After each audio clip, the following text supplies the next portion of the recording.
aussi on peut parler du présent et de l'avenir.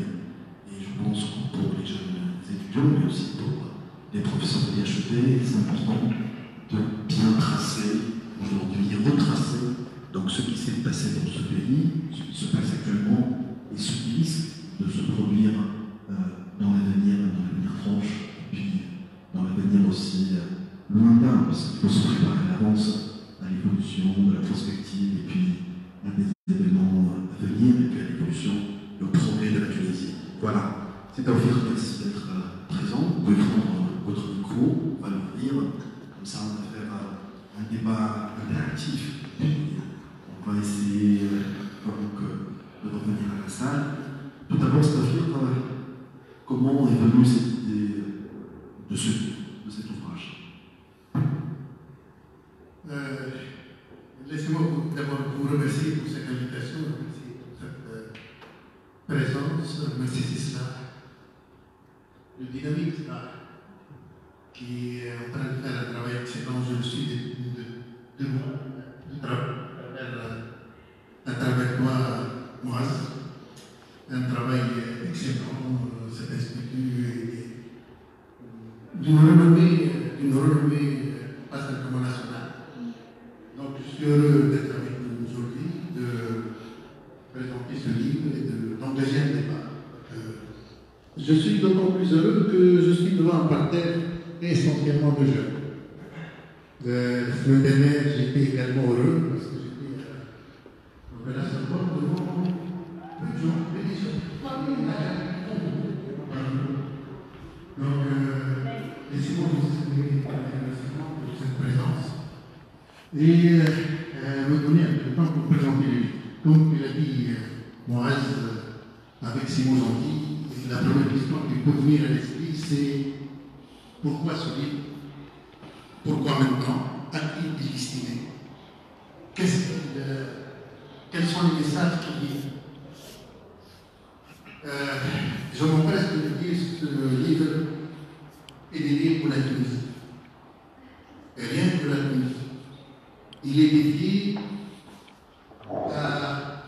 au redressement de la Tunisie. Il est dédié à ce peuple qui est en train de perdre l'espoir. Il est dédié à cette jeunesse qui est en train de quitter vers notre horizon, légalement ou illégalement. Et il est dédié à cette jeunesse, à ce peuple, pour lui dire, grosso modo, que les chances de redresser, au moins sur le plan économique et social, ce pays demeure encore. Et pour peu qu'on se mette du côté de ce pays, pour peu qu'on accepte quelques sacrifices, pour peu qu'on suive la voie de la sagesse, celle qui consiste à construire ce qui bâti, celle qui consiste à construire ce qui solide. Je m'empresse de le dire, maintenant c'est une histoire de 6 mois, d'1 an, de 2 ans, même de 3 ans. Pour moi, c'est une histoire de 5 à 7 ans. Et je l'ai dit, compte tenu de l'expérience nationale et internationale, moi j'ai vécu le programme d'agissement en 1986. Nous avons engagé ce programme en 1986. Il a fallu 5 ans de réforme pour arriver à rembourser par l'anticipation du Fonds monétaire international, de crédit standard et du Fonds monétaire international, et de s'affranchir de cette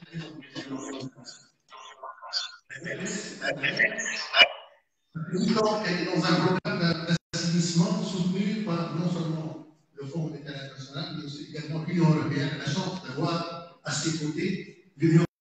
5 à 7 ans de réformes continues, de sacrifices qu'il faut accepter et que des sacrifices doivent être le plus également possible répartis en fonction des capacités de chacun. Pourquoi maintenant ce livre? Je dirais que c'est un peu hasard. J'avais tout le temps écrit sur les réseaux sociaux pour avertir que la démarche, sur le fait que la démarche économique est une démarche qui risque à terme de faire déraper l'économie tunisienne et particulièrement les finances de l'économie tunisienne. Les statuts sont là depuis 2012, plus exactement depuis mars-avril 2012.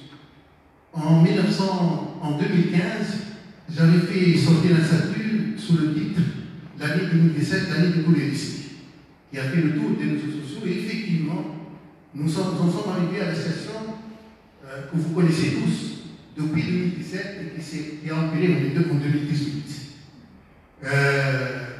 Alors, voyons que les choses ne s'arrangent pas, nous avons été avec un nombre d'amis ici présents dans deux directions. La première direction, c'est de créer un centre, un think tank, spécialisé dans tout ce qui est économique et financier, qui s'appelle le Centre international régulier de prospective et d'études sur le développement. Ce think tank, et on peut le dire actuellement, après 2-3 ans, est bien assis dans la scène économique et financière internationale. Et nous avons engagé en même temps la rédaction de ce livre. Ce livre, pensant que peut-être il pourrait servir et en investissant. Et en même temps, on donnait des solutions, parce que notre devise, ce n'est pas simplement de critiquer, notre devise essentiellement, c'est de proposer. Je crois que c'est la caractéristique de ce livre, c'est la caractéristique de la démarche qu'on a empruntée au CIPEC, au Centre international régulier de prospective, ne pas s'en tenir à la critique, parce que la critique est elle est facile. Mais ce qui est encore plus difficile, c'est de dire comment sortir de cette situation. Je crois que toute la deuxième partie est dédiée à cette question.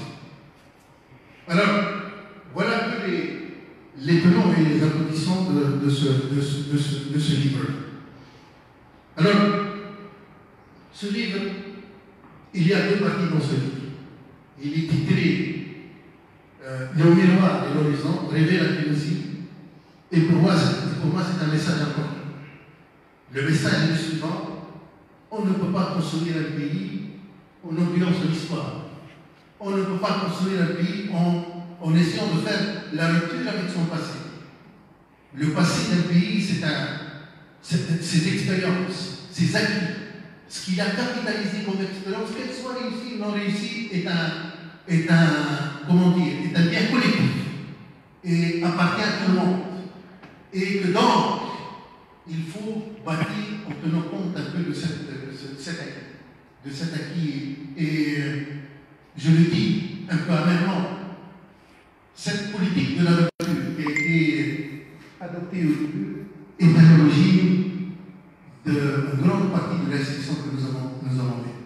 Sinon, comment expliquer qu'un pays qui était en 2010 choisi parmi les 40 pays du monde dont la situation de balance paiement est assez choisi, lorsque la Grèce a quitté ces pays-là, choisi comme étant parmi les pays qui peuvent faire contribuer à des tours de table pour financer des programmes du Fonds monétaire international au profit de certains pays. Nous avons effectivement contribué à financer un programme du Fonds monétaire au profit d'un certain nombre d'un pays que je ne citerai pas pour des raisons que vous connaissez.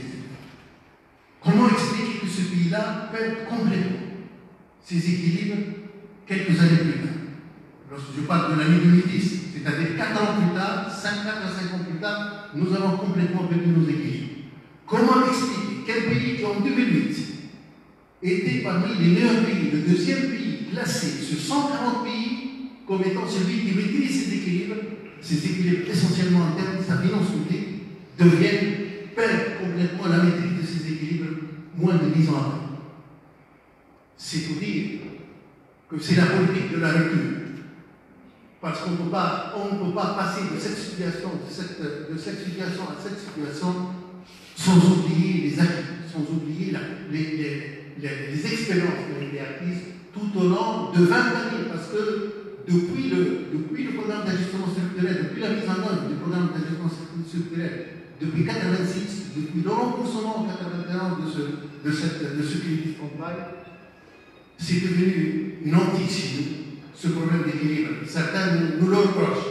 Nous le reprochent en disant en 2010, il y avait des ressources que vous ne pouvez utiliser que la période post-évolution a effectivement hérité de la période avant 2011 et que vous auriez pu utiliser peut-être pour calmer les brèches, etc. en 2010. Alors, comme l'a dit Moaz tout à l'heure, je ne veux pas revenir sur mon expérience. En 2 mots, j'ai 35 ans d'expérience, 15 ans dans les responsabilités politiques, 20 ans dans la haute administration publique. Je suis ancien de l'ENA. J'ai regagné le ministère du Développement, c'est là où j'ai côtoyé des compétences, des grandes compétences, et c'est là où j'ai fait mes débuts professionnels. Par la suite, j'ai eu la chance d'être promu à un poste de directeur général des ressources humaines, de la planification des ressources humaines. J'ai été PDG de l'Office de la formation professionnelle d'emploi pendant 2 ans, et j'ai doté cet office d'une vision. C'est à ce moment-là qu'on a commencé à parler de formation d'alternance, de cadre de référence de la formation professionnelle, de centre sectoriel de formation professionnelle, tout un ensemble d'instruments qui a été mis en place en nous inspirant de l'expérience allemande, pour tout vous dire à ce moment-là. Et puis, j'ai gagné le ministère du Développement, j'étais secrétaire général, puis ministre du Développement, ensuite ministre des Finances, et puis gouverneur de la Banque centrale. Alors, de cette longue carrière, je retiens beaucoup de motifs de satisfaction. Peut-être que je ne pourrais pas en parler, les chiffres sont là, les problèmes de croissance, ce que la Tunisie a réalisé en termes de croissance, en termes de déséquilibre, les réformes réalisées, les grandes réformes. Je pense avoir été le premier à réaliser les plus grandes opérations de privatisation dans ce pays, plus particulièrement lorsque j'étais ministre du Développement et en charge du portefeuille de la privatisation, notamment les 2 premières cimenteries qui ont été privatisées. Au ministère des Finances, j'ai tout fait pour assainir les finances du pays, réduire la dette, faire des réformes importantes. J'en cite en particulier un certain nombre de codes. Le code des OPCVM, que vous connaissez certainement, le code des obligations, des droits et des obligations fiscaux, la loi bancaire qui a instauré la banque universelle en 2001. Et puis, le ministère à la Banque centrale, j'ai essentiellement axé mon travail sur la réforme du statut de la Banque centrale. C'était la première fois qu'on a adopté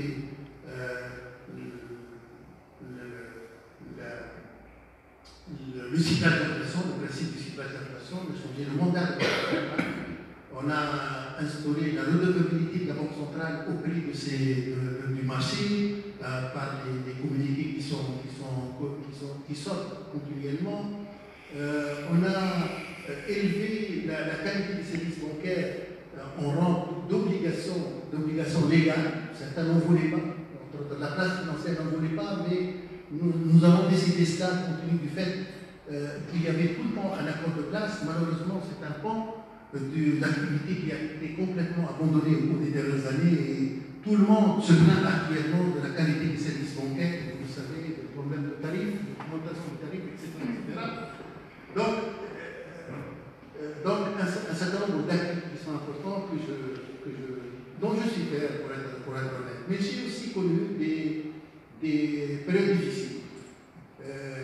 Lorsque j'étais frontalement devant la crise financière internationale en 2007-2008, où il fallait agir rapidement, éviter des pertes colossales pour les devises tunisiennes.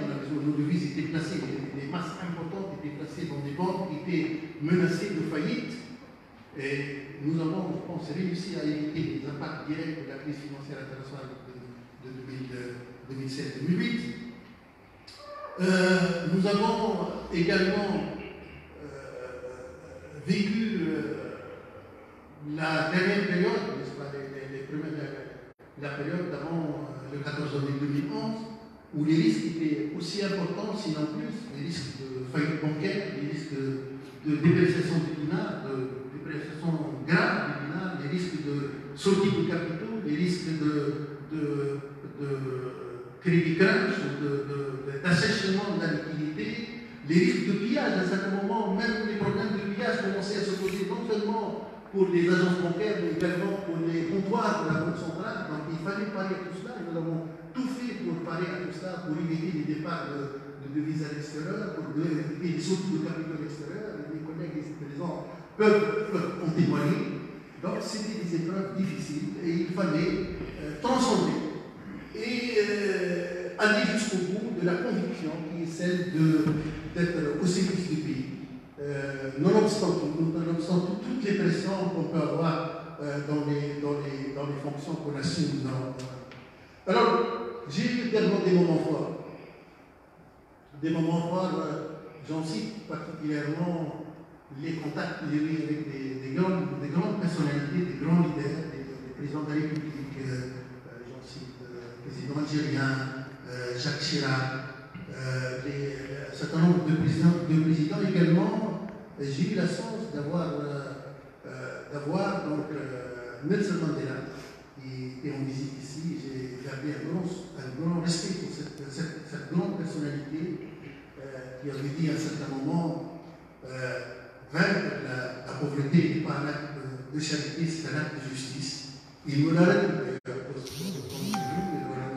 s'est engagé à parler de la lutte contre la pauvreté, comment réduire la pauvreté, les problèmes je devais lui présenter des exemples, des expériences tunisiennes, notamment à travers le programme 26-26, à travers les petits métiers, à travers l'expérience de la Banque tunisienne de solidarité, donc tout ça.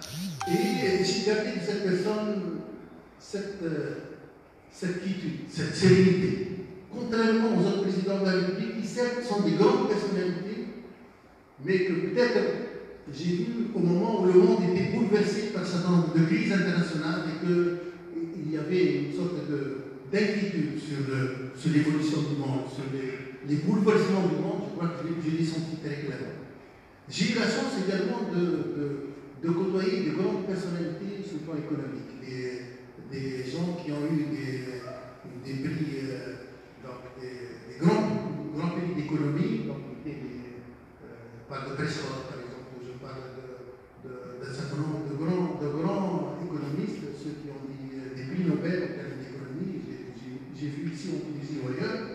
Et donc, tout cela a conforté mes convictions en termes économiques, en termes notamment, je vous cite l'exemple de pas cet incident, mais ce qui va et vient que j'ai eu avec un de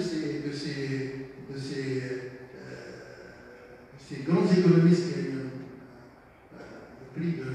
le prix Nobel d'économie, et j'avais présenté l'expérience tunisienne sur le plan de la convertibilité, l'expérience faite de bonne liquidité, d'avance, pas par pas. Et il a pris la parole en disant: moi, M. Bakar, je suis pour carrément que vous déclarez la convertibilité, que vous faites un ancrage du dinar par rapport à l'euro, par rapport à la. Et que vous rentrez dans un espace plus large, qui est l'espace maghrébin. Alors j'ai dû reprendre la parole pour essayer de lui répondre, de lui dire l'intégration maghrébine, ce n'est pas la Tunisie qui en décide, il faut que tous les opérateurs soient d'accord. Et quant à l'arrivage avec un espace de loin plus compliqué pour nous, moi je pense que ce serait un grand risque que de faire cela. Alors ça, on a eu ce petit incident avant la crise financière internationale, et après la crise, il avait téléphoné pour dire: je comprends pourquoi vous prenez toute cette lenteur dans l'avancée. Il y a des domaines sur lesquels on n'a pas de droit à l'erreur. Dans le domaine de tout ce qui change. Et vous voyez ce qui se passe après. Il suffit d'une fausse manœuvre pour payer le prix. Et nous sommes en train de payer le prix actuellement d'un certain nombre de fausses manœuvres. Et quand je vous dis que environ 12% de la dette actuelle, extérieure actuelle, est due à une dépréciation, 12 à 13% de la dette actuelle est due à la dépréciation du dinar. Vous comprenez ce que je veux dire très, très exactement. Alors, voilà un peu le capital expérience. Je me dois de vous dire, et dans le livre j'y reviens, quelle est ma lecture de ce qui s'est passé le 14 janvier 2011, du moins sur le plan économique. Je n'en parle pas des problèmes d'agenda, parce que l'agenda international y est certain. Les problèmes de gouvernance, même s'ils ont été gonflés par par une presse, certainement il y a des problèmes de gouvernance, et même si la Tunisie était avant mieux classée actuellement par Transparency International, et donc ça veut dire qu'il y avait moins de problèmes de gouvernance avant qu'ils ne le sont actuellement, très certainement. Je vous parle un peu de ma lecture économique et sociale. Ce qui s'est passé en Tunisie durant les 5 dernières années de la décennie 2000-2010, c'est-à-dire à partir de 2005-2006. La Tunisie a connu la conjonction de 3 facteurs très importants. Premièrement, on voit rappeler tous que nous avons eu un accord d'association avec l'Union européenne en 1995 et que cet accord prévoyait un démantèlement sur 12 ans. Cet accord, la fin du démantèlement intervenait en 2007, plus exactement, donc on se trouvait à découvert par rapport à l'entrée des produits dans un contexte international adverse et très difficile. Ensuite, nous avons eu la crise financière internationale qui n'a pas eu d'impact direct sur nos finances, mais qui a, versus la baisse de la croissance en Europe, a impacté notre croissance. Et la preuve, c'est que les années 2009 et 2010 sont les taux on connu les taux de croissance les plus faibles.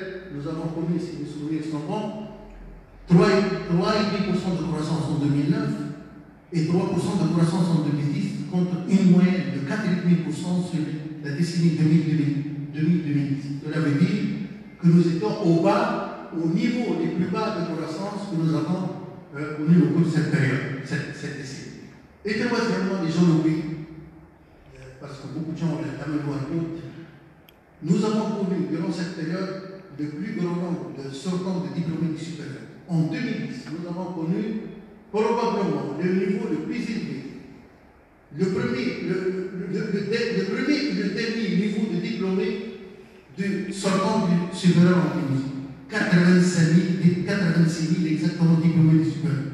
Un chiffre qui actuellement, si vous posez la question, maintenant nous sommes à moins de 60 000. Le chiffre a baissé depuis, il y a une décompression, mais les effets démographiques et les choix qui ont été faits ont fait que 86 000 diplômés sont sortis au courant de la période 2010. Et si on prend le chiffre sur 4 ou 5 années, c'est un chiffre colossal. Des pays beaucoup plus forts que la Tunisie, mieux que la Tunisie aurait été incapable d'insérer tout son emploi. Voilà un peu pour moi la conjonction de 3 facteurs qui ont fait que la situation économique, sociale s'est beaucoup dégradée. Si j'ajoute à cela les agendas internationaux, si j'ajoute à cela les quelques problèmes de gouvernance, si j'ajoute à cela ce qui s'est passé dans le bassin minier quelques années auparavant, plus exactement en 2008, ça a fait l'ensemble des facteurs liés à l'origine de ce que nous avons vécu le 14 janvier 2011. Voilà un peu le parcours et voilà les enseignements que j'utilise de ce parcours. Maintenant, le plus important, c'est l'avenir, c'est l'horizon. Permettez-moi d'être un peu. Avant de parler de l'horizon de l'avenir, je voudrais revenir. Vous voulez me donner un petit point? Voilà. Pour vous interpeller sur un certain nombre de questions. Beaucoup de gens posent ces questions aujourd'hui. Donc, en regardant un petit peu les indicateurs économiques, on analyse les principaux indicateurs économiques. On va retrouver un taux d'endettement de 39-40% à peu près, donc la Tunisie n'était pas très endettée. On va retrouver une croissance économique de 4-5% à peu près. On va retrouver une inflation qui était maîtrisée. On va retrouver un déficit budgétaire qui était de 1%, mais véritablement il est excédentaire, carrément, qui n'était pas de déficit budgétaire. On va retrouver un déficit commercial de 5-6 milliards de dinars. On va retrouver une masse salariale maîtrisée à peu près à 5,5-6 milliards de dinars. Donc les indicateurs macroéconomiques de la Tunisie étaient bons à l'époque.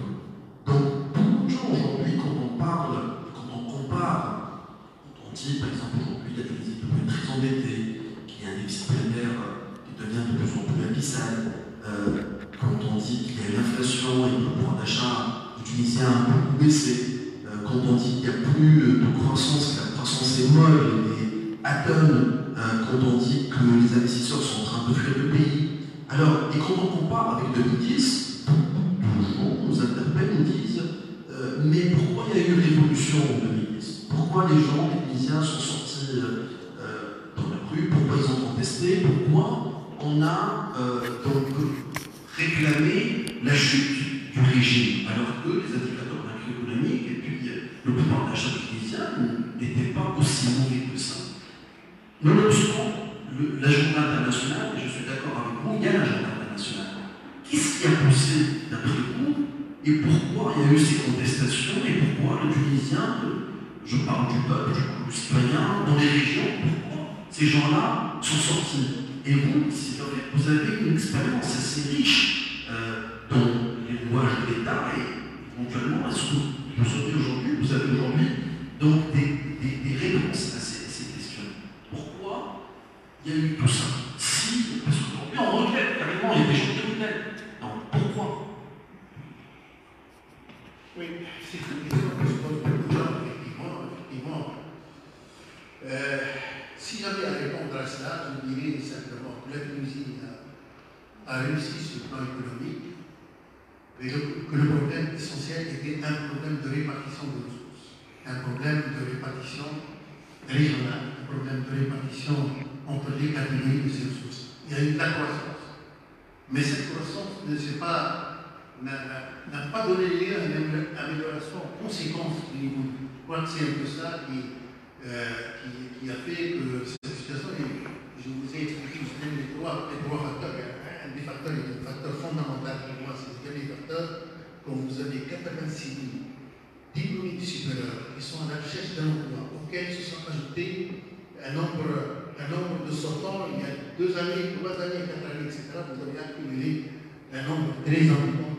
Et je le dis très honnêtement, j'avais parlé de la deuxième période de la décennie 2010. L'État a senti cela et a essayé de réagir. Il y a eu tout un programme qui a été concocté pour essayer de redresser la situation. J'en cite entre autres la question le projet de port profonde. Et je cite entre autres ces 4 ou 5 projets avec les investisseurs étrangers du pays du Golfe. Je cite ces parcs technologiques qui ont été créés un peu partout. Je cite cette décision d'étendre le réseau autoroutier, notamment vers le sud, vers le sud-ouest, notamment vers Garsar, etc. Donc tout cela a été décidé durant les dernières années. Je crois que, de ce point de vue, le gouvernement a manqué de temps pour faire aboutir cela. Il y a eu quelques problèmes. Les problèmes pour les projets avec les pays du Golfe, des problèmes d'accord sur un certain nombre de questions, des problèmes de devises, des problèmes également le fait que l'impact de la crise financière internationale, parce que ces investisseurs tirent leurs ressources essentiellement de sortir sur le marché financier international, et avec le gouvernement, ils n'ont pas pu boucler un peu ces projets-là. Donc tout ça a expliqué peut-être cette situation qui, sur le plan économique, sur le plan des équilibres, comme tu l'as dit, nous avons effectivement, en 2010, nous avions une situation très enviable. Vous l'avez dit, en 2010, la Tunisie était classée parmi les 40 pays du monde qui étaient capables de contribuer dans des tours de table pour intervenir. Parce que le Fonds monétaire, qu'est-ce qu'il fait? Le Fonds monétaire fait un appel pour intervenir dans un pays. Dit, moi, je vais intervenir à ce pays à raison d'1 milliard de dollars. Est-ce qu'il y a des pays qui sont intéressants? C'est presque un placement. Et on avait contribué à un tour de table de ce point de vue. Donc la situation financière était assainie, la situation économique marchait relativement bien. Le problème, c'est les retombées sociales. Et ça, c'est un des enseignements que vous trouvez dans le document. J'appelle ça, c'est peut-être le chapitre que je consacre à ça, la fibre sociale. Cette fibre que j'ai acquise depuis la naissance, en fait, qui s'est développée à cause de mon passage dans les secteurs sociaux. D'abord à la Direction générale des ressources humaines, au plan, ensuite à l'Office de la formation professionnelle à l'emploi. Et même lorsque j'étais responsable du développement régional, cette fibre sociale s'est encore développée. J'ai compris qu'on ne peut pas parler de réussite si l'activité économique ne se transforme pas réellement en amélioration des revenus. C'est là où on peut parler vraiment de réussite. Je crois que c'est cette transformation qu'on n'a pas réussi au moins au cours des dernières années. Les gens ont senti que les choses avancées sur le plan économique et le retombé sur le plan social n'était pas tout à fait clair. Ajouté à ça quelques problèmes de gouvernance qui ont été gonflés. Très gonflés parce que, comme je vous l'ai dit, si vous voyez les chiffres, le classement de la Tunisie ont été 58e en termes de gouvernance, mais actuellement aux alentours de 77, 78, on en a perdu beaucoup sur ce plan-là. Donc tout cela a fait que la situation c'est complètement dégradé, c'est amplifié de ce point. Donc c'était le point par lequel je vais commencer mon intervention pour la deuxième partie. Il y a aussi, c'est-à-dire qu'il y a un poste qui vous a beaucoup marqué, c'est au gouvernement de la Banque centrale, vous restez un certain nombre d'années, vous avez imprégné donc, cette institution de référence en Tunisie. Aujourd'hui, on reproche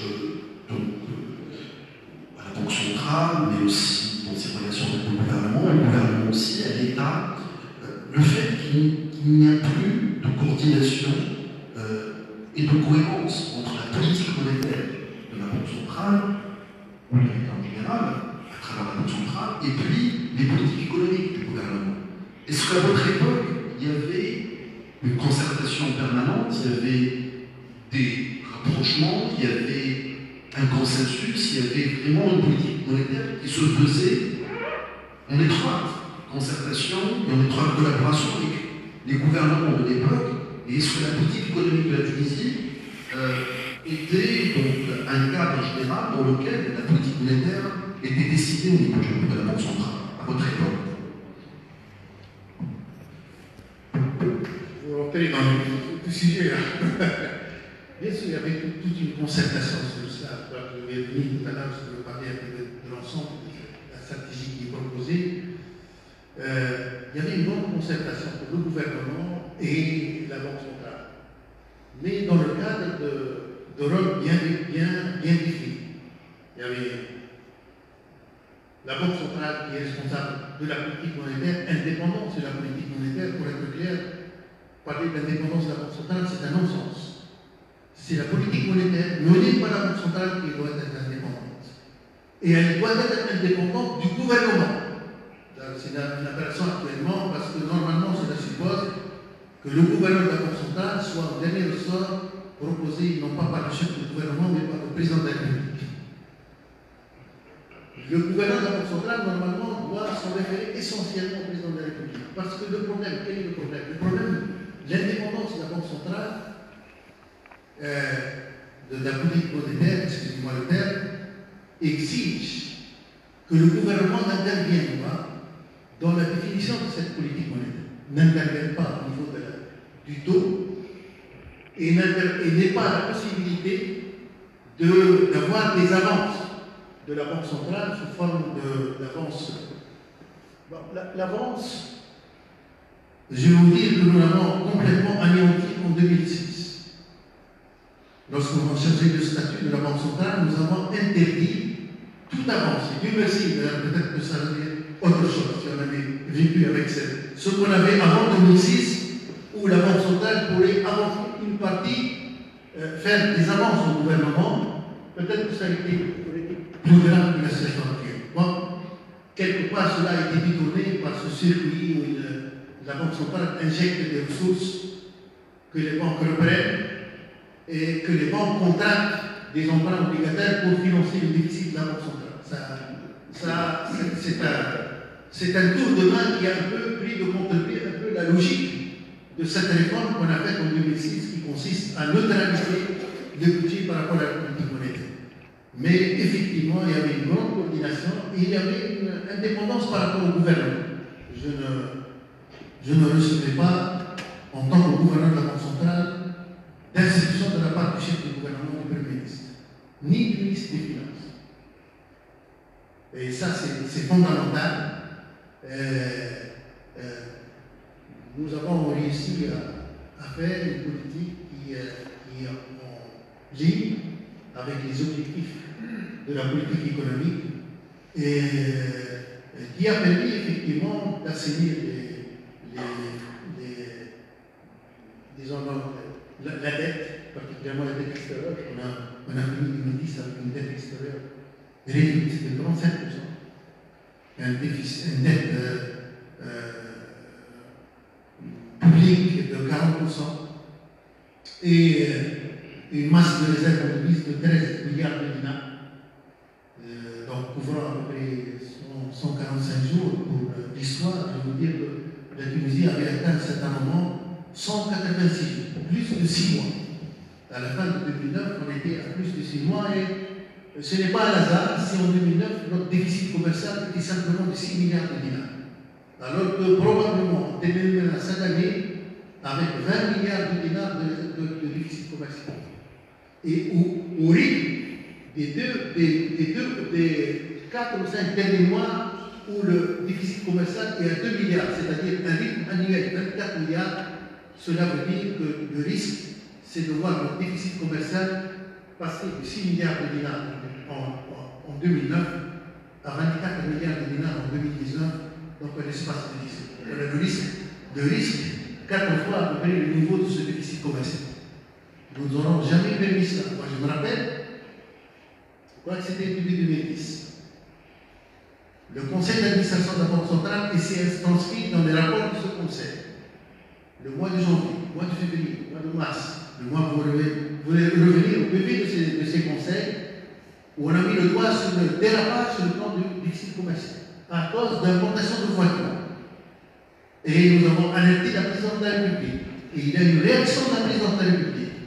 Et il y a eu une réunion entre le gouvernement et la Banque centrale. Et il y a eu un programme de réduction des importations de voitures. Vous pouvez, ça c'est transcrit dans l'histoire, vous pouvez revenir à tout cela. Donc il y a une grande réactivité. Et une grande coordination qui a fait que la Tunisie atteint des résultats auxquels on n'est pas venu en 2010. Si vous permettez, pour être. Je vais enchaîner sur la deuxième partie qui est pour moi la plus importante. Alors, l'horizon, je crois que je me fie un peu de l'évaluation. La situation, vous la connaissez tous. Vous la connaissez tous, je n'ai pas besoin de revenir à cela. La situation s'est dégradée de façon très difficile. Une croissance en panne. Et même la croissance de 2018, il y a des petits frémissements, mais ce n'est pas une croissance qui se base sur des facteurs qui ont la durabilité, c'est-à-dire les facteurs dont la durabilité, c'est essentiellement l'investissement national, l'investissement étranger et l'exportation, même s'il y a une petite reprise au niveau d'exportation, c'est essentiellement des phénomènes conjoncturels, des phénomènes de niveau d'année de base. Parce que quand vous êtes au bas du niveau, il suffit d'une petite croissance pour avoir un taux très important. Et donc, il faut faire attention et éviter de dire, comme l'a dit un ministre à un certain moment, que la croissance qui a été réalisée en 2012, et on a réalisé proche de 9 ou 4%, et en fait, celui qui a dit qu'on a 4%, en fait, il a oublié qu'en 2011, on a fait moins 2%. En fait, par rapport au niveau, on n'a pas fait de 4%, on a fait 2%. Ce qui n'a pas indiqué quelqu'un de dire, ce qui a amené à quelqu'un à dire, au lieu de dire c'est les 4 moins 2, il a dit 4 plus 2, donc la Tunisie a fait une croissance de 6%, pour vous dire le niveau dans lequel nous avons vécu en Tunisie au cours des premières années en termes de croissance. Il était ministre. Qui est ce ministre? Bien. Alors donc, la situation est ce qu'elle est. Alors, qu'est-ce que nous proposons pour sortir de cette situation? Nous proposons d'abord une stratégie à 2 temps. Une stratégie à court terme, destinée essentiellement à arrêter l'hémorragie et à assainir les finances publiques, avec 5 mesures importantes. Une stratégie à moyen terme, faite essentiellement de réformes importantes, et puis nous proposons une vision sur un certain nombre de domaines précis sur lesquels on a choisi pour le futur. Alors les mesures à court terme sont de 4 ou 5 mesures. Premièrement, nous considérons que le pays a besoin d'une dose de confiance. Il n'y a pas d'économie sans la confiance. Nous ne l'avons jamais assez dit. Il faut dire et le dire. Sans la confiance, il n'y aura pas de croissance. Sans la confiance, il n'y aura pas de croissance. Nous avons une administration qui a perdu confiance. Nous avons des hommes d'affaires qui ont perdu confiance. Nous avons des investisseurs étrangers qui ont perdu confiance. Il faut d'abord essayer de restaurer cette confiance. Et nous, dans le document, nous proposons un certain nombre de mesures. Entre autres, nous proposons pour l'administration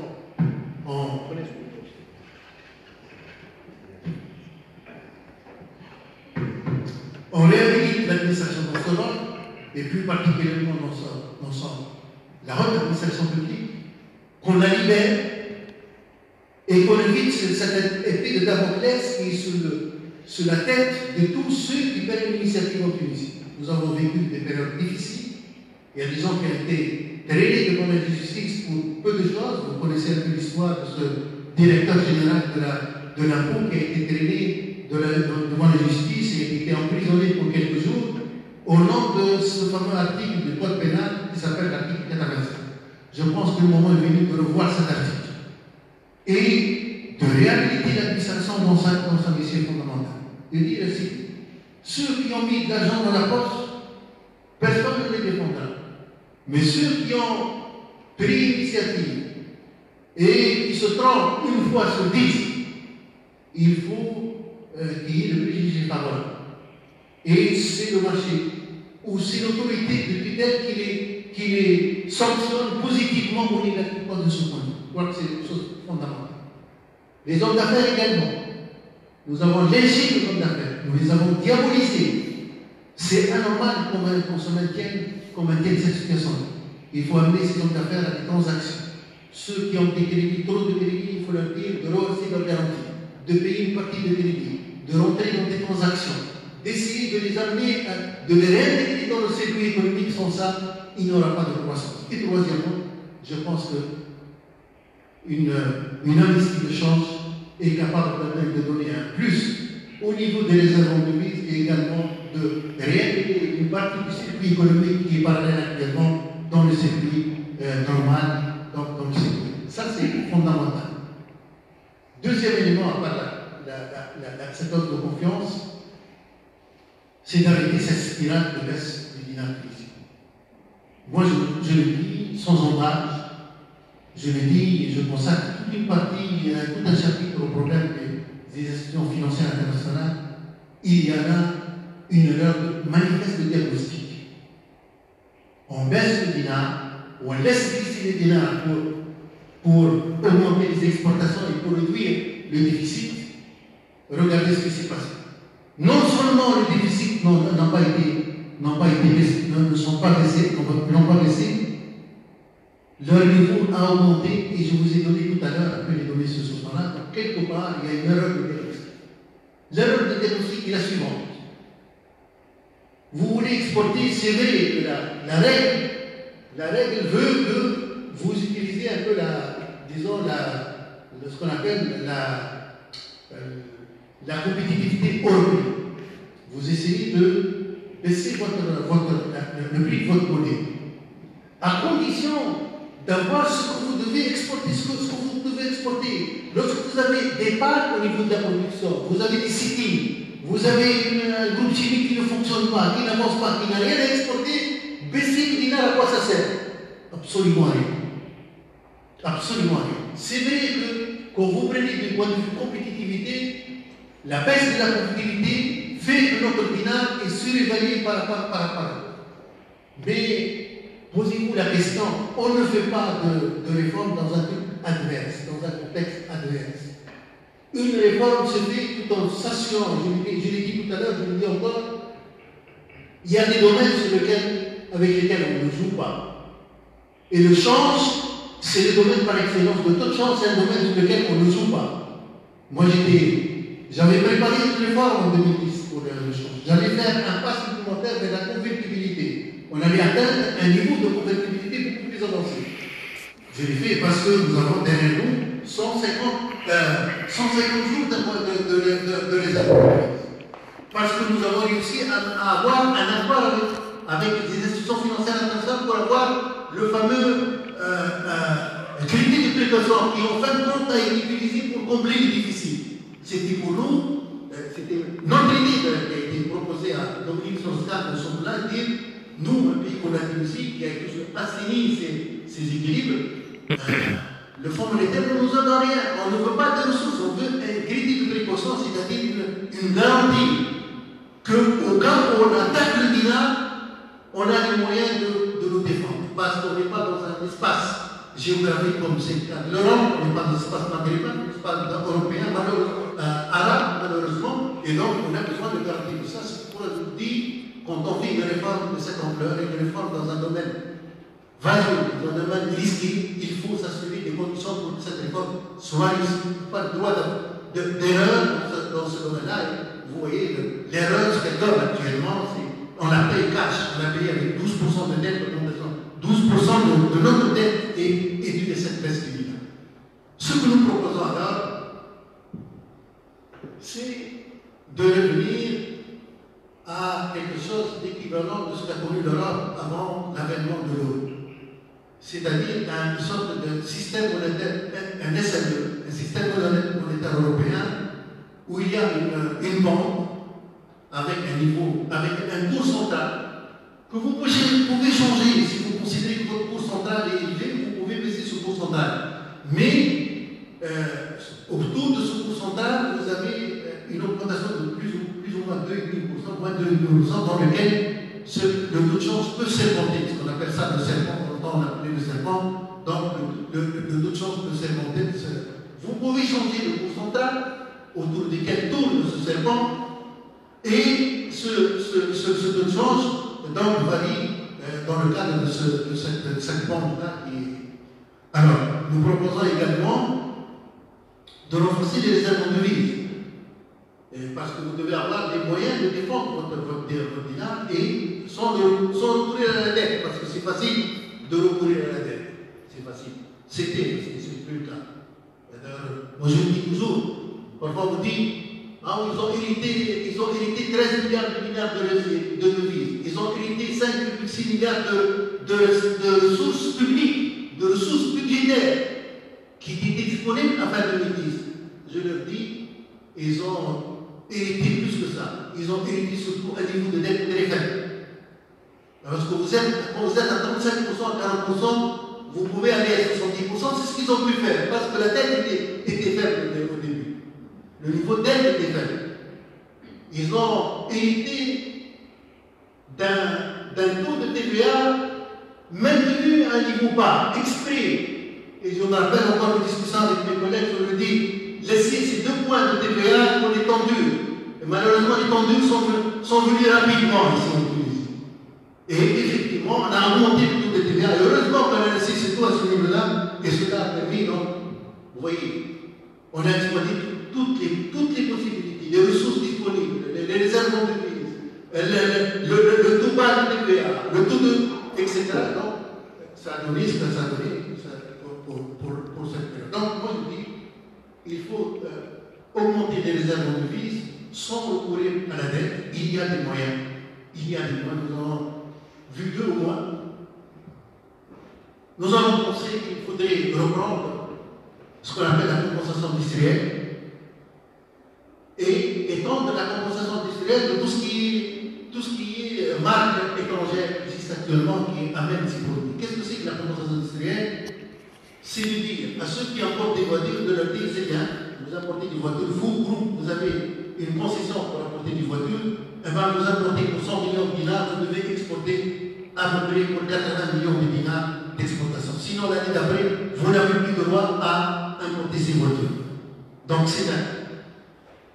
Légalement, le truc, c'est quelque chose qu'on a fait. Vous voyez ce qui se passe actuellement. Regardez Trump, il cite des choses parce qu'il y a l'intérêt du pays qui doit prévenir ça. Et nous proposons également d'étendre ça à tout ce qui est franchise étrangère. C'est-à-dire si quelqu'un amène une marque étrangère, on lui donne le droit, nous sommes un pays, vous importez vos produits, mais vous devez exporter un certain niveau de cet équivalent de ces importations que vous faites. Nous proposons également, bien sûr, l'amnistie de change qui va rapporter quelques devises également. Et donc tout cela doit pouvoir améliorer un peu nos réserves en devises et nous permettre un peu de défendre les dinars. Dans les mesures à court terme, nous proposons également des mesures pour réduire la dette. Nous proposons deux mesures, essentiellement deux mesures phares. Premièrement, instaurer ce qu'on appelle la règle d'or. La règle d'or, c'est de venir de dire, moi, ma dette ne doit pas dépasser 70% d'un certain niveau envisageable. Dans la Constitution, malheureusement, notre Constitution n'a rien d'économique. Il n'y a que de la politique dans cette Constitution, il n'y a que du social. Les garanties sociales, le truc politique, etc. Parce que la partie économique est complètement amorphe au niveau de cette Constitution-là. Peut-être que, je vous le dis, le problème, c'est que les premiers intervenants ont considéré que l'économie n'est pas la priorité. Et que c'est la politique, l'économie, nous allons y venir par la politique. Faisons des réformes politiques d'abord, et l'économie, par ricochet, va s'améliorer. C'est une faute assassine. Ça a été une faute assassine. Tant qu'il n'y a pas un véritable cercle entre ce qui est économique et ce qui est politique, il n'y a pas de. Et vous n'avez qu'à voir les résultats des élections municipales qui ont donné que c'est des gens qui. Un taux d'absentéisme qui vous montre que les gens, de plus en plus, s'écartent de la chance politique parce qu'ils ne voient pas qu'il y a une évaluation de la situation réelle de la situation de ce problème. Donc, la règle d'or, d'un côté, et puis la création de cette agence de la dette, ce qu'on appelait l'agence publique de zone, qui doit s'agir de tout ce qui est gestion dynamique de la dette, une technique sur la gestion de la dette, sur les swaps de dette, sur comment faire des swaps au niveau de la dette et comment améliorer notre dette complètement de ce point. Voilà à peu près quelques mesures à court terme. Nous proposons également de maîtriser un peu l'inflation, qui est un problème fondamental, et il faut être conscient que cela ne peut se faire que si on maîtrise le déficit budgétaire et les dépenses de l'État. Ce n'est pas normal que les dépenses de l'État passent de 28% du PIB à 35% du PIB. 35% du PIB, c'est non seulement les dépenses augmentent, mais la part consacrée à l'investissement se réduit en même temps. Nous sommes restés pratiquement au même niveau en termes à prix courant. À prix courant, on est à peu près à 5 milliards d'investissements publics et à peu près à 5 milliards de dinars. Ce qui veut dire qu'à prix constant, probablement, l'investissement public va baisser de 40 à 50% au cours des dernières années. On n'a pas investi dans le futur. On n'a pas investi pour cette jeunesse. On n'a pas investi dans l'éducation. On ne va pas investir dans l'enseignement, dans la qualité de l'enseignement supérieur, parce que le problème est là. Et c'est un problème fondamental.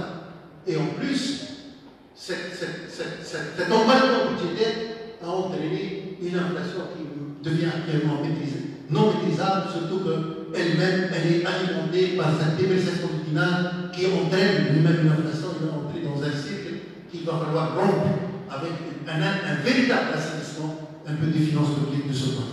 Voilà à peu près les mesures sur le court terme. Alors, avant de passer, je vais vous dire deux mots sur les mesures à long terme, peut-être pour engager le débat par la suite. Les mesures à long terme, c'est essentiellement les réformes. C'est six réformes. La réforme sur la retraite, qui a tardé à venir, elle était prête en 2010 pour vous sachiez tous. On a perdu 8 ans avant.